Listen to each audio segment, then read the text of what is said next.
Hey everybody, this is Rob Anderson with Pushback.org.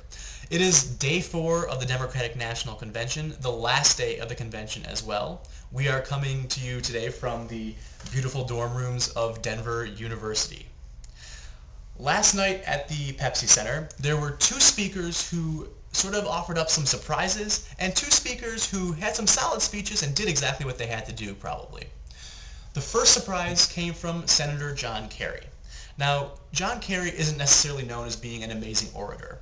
Especially after the 2004 election, he was sort of perceived as being wooden and not very sincere.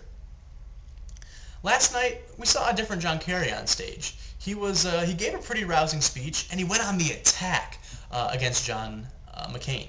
It was probably the most forceful attack we've seen against the senator, and he offered up some critiques that may stick throughout the rest of the election.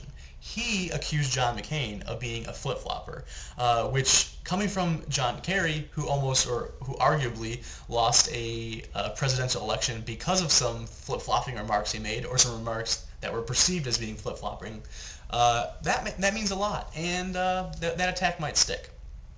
The second surprise, of course, came from Barack Obama himself. He entered the floor of the Pepsi Center after Joe Biden's speech, and while he didn't give that many remarks, he did get the crowd riled up for his speech later on today. The two other speakers who sort of did what they had to do gave solid performances. The first came from President Bill Clinton.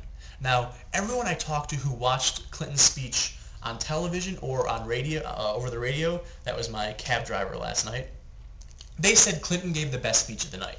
However, everyone I talked to that was inside the stadium or inside the convention center said that it was sort of off. There was something weird about it. No one could really pinpoint it, but people just didn't get the same vibe they got from other speakers.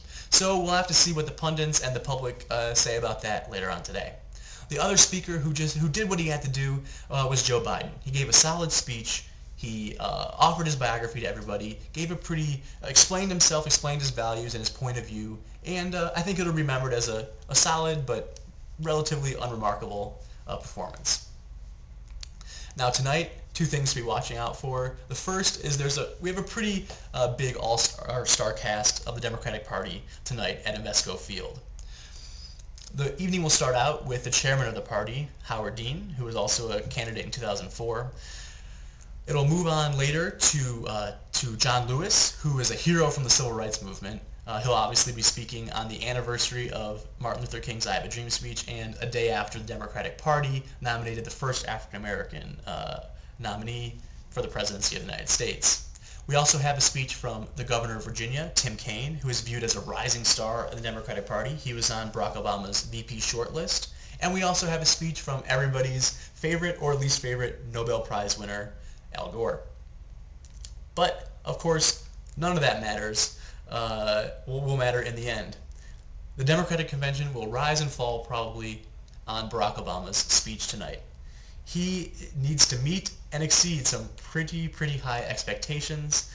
He's seen as being a great orator, so if he doesn't knock this one out of the park, there's going to be some hell to pay.